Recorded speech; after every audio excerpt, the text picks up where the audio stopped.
Welcome to our channel. నమస్కారం. ఆంధ్రప్రదేశ్లో కులాల మధ్య, ప్రాంతాల మధ్య, మతాల మధ్య చిచ్చు పెడుతున్నారు కొందరు.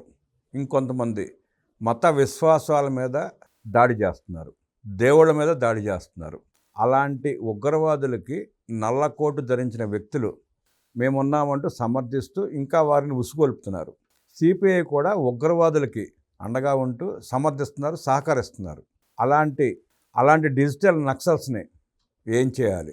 సమాజం భరించాలా? ప్రభుత్వం ఏం చేస్తే అవి కట్టడయ్యే అవకాశం ఉంది? ప్రభుత్వం కేసు పెట్టి విచారించే క్రమంలో ఉండగా కొంతమంది మేధావులు ముసుగువేరులు వాళ్ళని సమర్థిస్తూ మతం మీద దాడి చేసుకోండి, సంఘం మీద దాడి చేసుకోండి, మీరు ప్రజలను తిట్టండి, నాయకుల్ని వ్యక్తిత్వానికి పాల్పడండి అంటూ ఉసుగొల్పుతున్నారు. వీటన్నిటిని ఎలా చూడాలి? ప్రజలు ఏమనుకుంటున్నారు? సమాజం ఏం చేస్తే ఇవన్నీ కట్టడవుతాయి? ప్రభుత్వం తీసుకోవాల్సిన చర్యలు ఏంటి? అడిగి తెలుసుకునే ప్రయత్నం చేద్దాం. విశ్లేషణ మనతో పాటు ఉన్నారు సీనియర్ జర్నలిస్ట్ దుర్గా కుమార్ గారు. వారిని మన విశేషాలు తెలుసుకుందాం.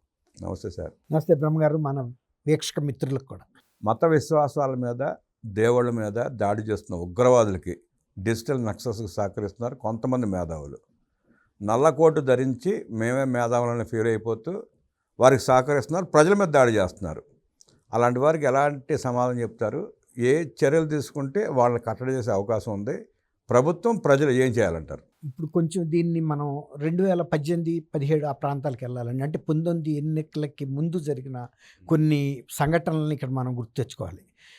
2014లో జగన్మోహన్ రెడ్డి గారు ఒక ముఖ్యమంత్రి అవ్వాలనే ఒక తీవ్ర ప్రయత్నం చేశాడు. కానీ అప్పుడు రాష్ట్ర విభజన జరిగి నూతన ఆంధ్రప్రదేశ్కి ఎవరు ముఖ్యమంత్రి కావాలి అనేది ప్రజల ముందుకు వచ్చిన ప్రశ్న. దానికి ప్రజలు ఒక రకంగా తీవ్ర ఆలోచన చేశారు. ఈ రాష్ట్రం అప్పటికే అప్పుల్లో ఉంది, అసలు ఈ రాష్ట్రాన్ని సరైన దిశానిర్దేశం, మార్గదర్శనం చేయటానికి ఉన్న అభ్యర్థులు ఆ రోజు ఇద్దరు, చంద్రబాబు నాయుడు గారు, జగన్మోహన్ రెడ్డి గారు. వీళ్ళిద్దరిలో ఎవరు బెస్ట్ అని ఆలోచించుకుని జగన్మోహన్ రెడ్డి గారికి అసలు అనుభవం లేదు. రెండోది, అంతకుముందు తండ్రి ముఖ్యమంత్రిగా ఉండగానే చాలా పెద్ద అవినీతి కార్యక్రమం, పెద్ద కుంభకోణం నడిపాడు. దేశంలో కల్లా అత్యంత కుంభకోణం, ఆర్థిక ఉగ్రవాదం అని చెప్పి నిరూపితమైంది.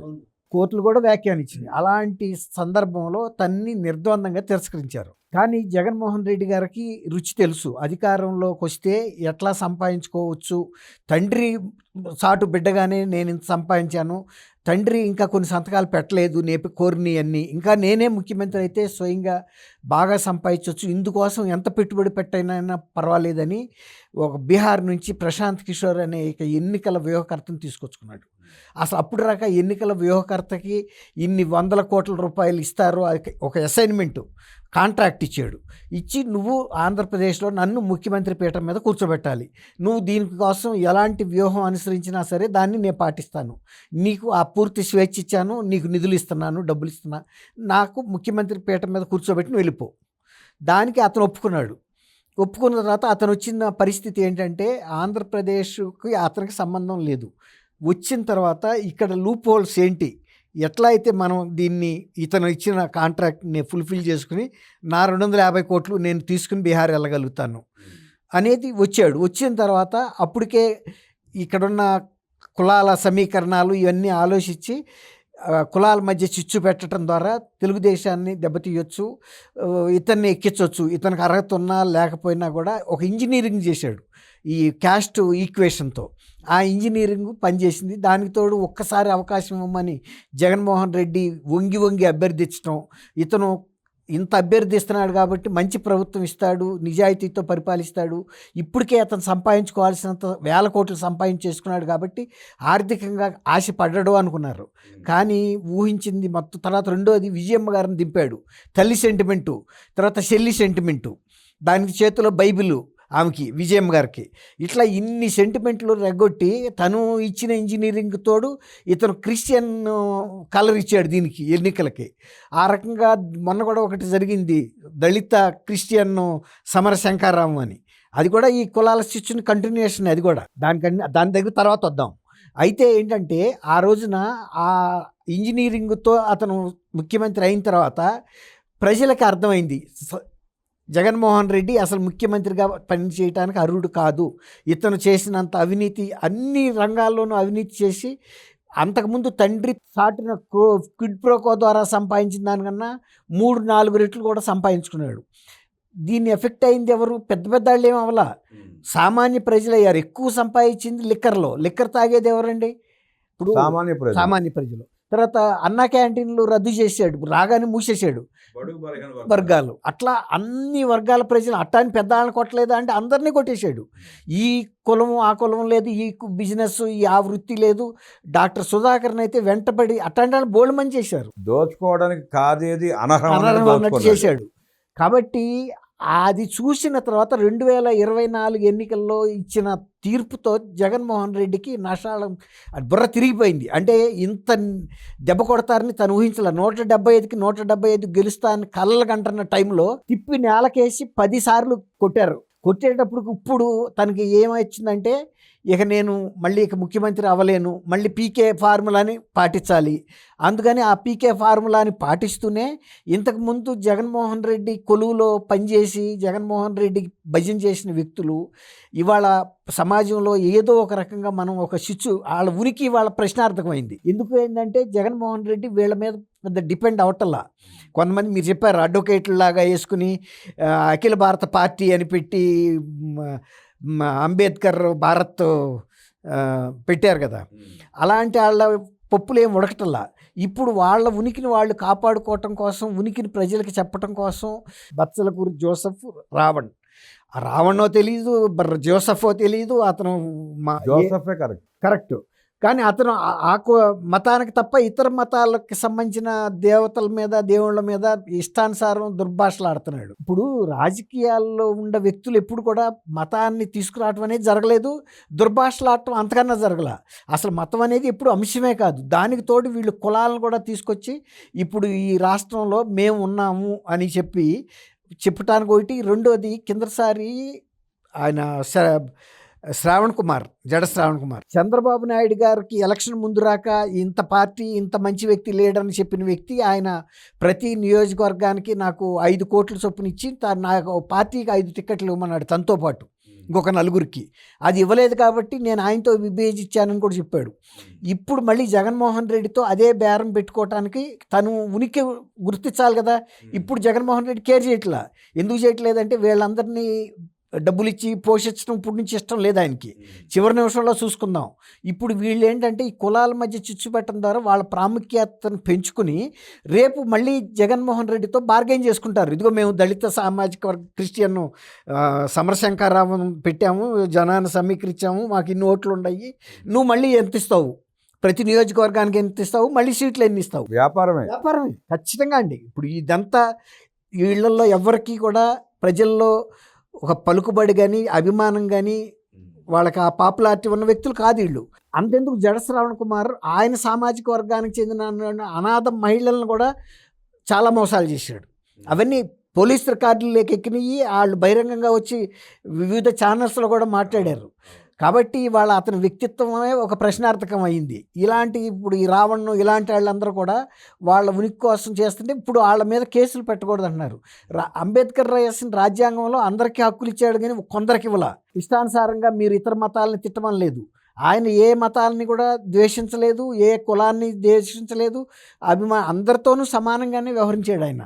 అలాంటి పరిస్థితుల్లో ఇవాళ కొన్ని రాజకీయ పార్టీలు కూడా ఇప్పుడు వాళ్ళ ఉనికి కూడా ప్రశ్నార్థకం అయ్యి, అంతకుముందు ఎంతో లౌకికంగా ఉన్న పార్టీ లాంటి సిపిఐ లాంటి వాళ్ళు కూడా కొన్నిసార్లు ఇట్లాంటి వ్యక్తుల్ని సమర్థిస్తే ప్రజలు జుట్టు పీక్కుంటున్నారు. అంటే వామపక్షాలు కూడా ఇలాంటి వ్యక్తులతో ఎలా సమర్థిస్తాయి? ఇప్పుడు వామపక్షాలు మార్క్సిజాన్ని పాటిస్తాయి కానీ మతపరంగా ఎప్పుడు ఎవరిని ద్వేషించమని కమ్యూనిస్ట్ పార్టీ చెప్పలేదు. మార్క్సిస్ట్ లెనిన్ సిద్ధాంతంలో కూడా లేదు. అంతకంటే సిపిఐ నారాయణ గారు కూడా తిరుపతిలో వెళ్ళొచ్చాడు. మార్క్సిస్ట్ సిద్ధాంతాలను పాటించే కమ్యూనిస్టులు వాళ్ళు కనుమరుగైపోయారండి, లేరు. లెనిన్ సిద్ధాంతాలను ఫాలో అయ్యే లేరు. ఇంకోటండి, ఆయన కూడా కార్ల్ మార్క్స్ కూడా మీరు మతం జోలికి వెళ్ళకండి, ఎవరి మత విశ్వాసాలు వాళ్ళకు ఉంటాయి, వాటిని మీరు నియంత్రించొద్దు, మీరు కనుక అట్లా మాట్లాడితే కమ్యూనిజం వైపే రారని చెప్పాడు ఆయన. ఎందుకంటే పూర్వకాలం నుంచి ఈవెన్ రష్యాలో ఇవాళ కూడా చర్చలు ఉన్నాయి, రేపు కూడా ఉంటాయి, ఇంకా 50 ఏళ్ళ తర్వాత కూడా ఉంటాయి. ఎందుకంటే అది పూర్వకాలం నుంచి చైనాలో కూడా ఉన్నాయి. ప్రతి దేశంలోనూ ఏదో ఒక మత విశ్వాసాలు ఉన్నాయి, వాటిని మీరు డిస్టర్బ్ చేయొద్దు. మీరు ఆర్థిక వ్యవహారాల వరకు లేకపోతే సామాజిక వ్యవహారాలు రాజకీయ సిద్ధాంతాలు మాట్లాడండి అని ఆయనకు చెప్పాడు. సిపిఐ నారాయణ గారు తిరుమలలో వెళ్ళి దర్శనం చేసుకున్నాడు, తప్పేం లేదు. చాలామంది సిపిఐ నాయకులు సిపిఎం నాయకులు కూడా మన దేశంలో కేంద్ర నాయకులు కూడా వాళ్ళ పిల్లలకి హిందూ సాంప్రదాయాల ప్రకారాలు పెళ్ళిళ్ళు చేశారు. తర్వాత వాళ్ళ అంత్యక్రియలు కూడా వాళ్ళ కుటుంబీకులు ఆ ప్రకారం చేశారు. దాన్ని విమర్శించాల్సిన అవసరం ఏమీ లేదు. పుట్టడం ద్వారా ఏదో ఒక మతం ఉంటుంది. చనిపోయినప్పుడు కొంతమంది బాడీస్ని మెడికల్ కాలేజీకి ఇచ్చిన వాళ్ళు ఉన్నారు. కొంతమంది పెద్ద కమ్యూనిస్ట్ లీడర్లు కూడా సాంప్రదాయ పద్ధతిలో దహన సంస్కారాలు చేయించుకున్న వాళ్ళు కూడా ఉన్నారు. వాళ్ళకి ఇష్టం ఉన్నా లేకపోయినా కుటుంబ సభ్యులు చేశారు. కాబట్టి అవన్నీ ఎక్కడ విమర్శలకు తావేలా.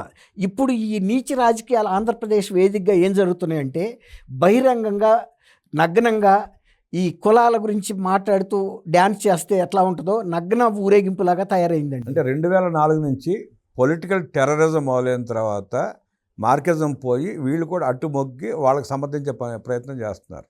తర్వాత జడ శ్రావణ్ కుమార్ గారిని అండి. జడ శ్రావణ్ కుమార్ గారికి రఘురామకృష్ణరాజుకి గారికి వ్యక్తిగత విభేదాలు ఉంటే వాళ్ళ స్థాయిలో వాళ్ళు విమర్శించుకోవచ్చు. ఆయన ఒక గుడి కడతానంటే ఆ గుడికి శ్రీరామ అదో పెద్ద అయోధ్యలాగా తయారు చేశారు. సుప్రీంకోర్టుకి వెళ్తే కూడా సుప్రీంకోర్టు కూడా ఈ గుడి కడతానికి అభ్యంతరం పెట్టడానికి వీల్లేదని చెప్పింది.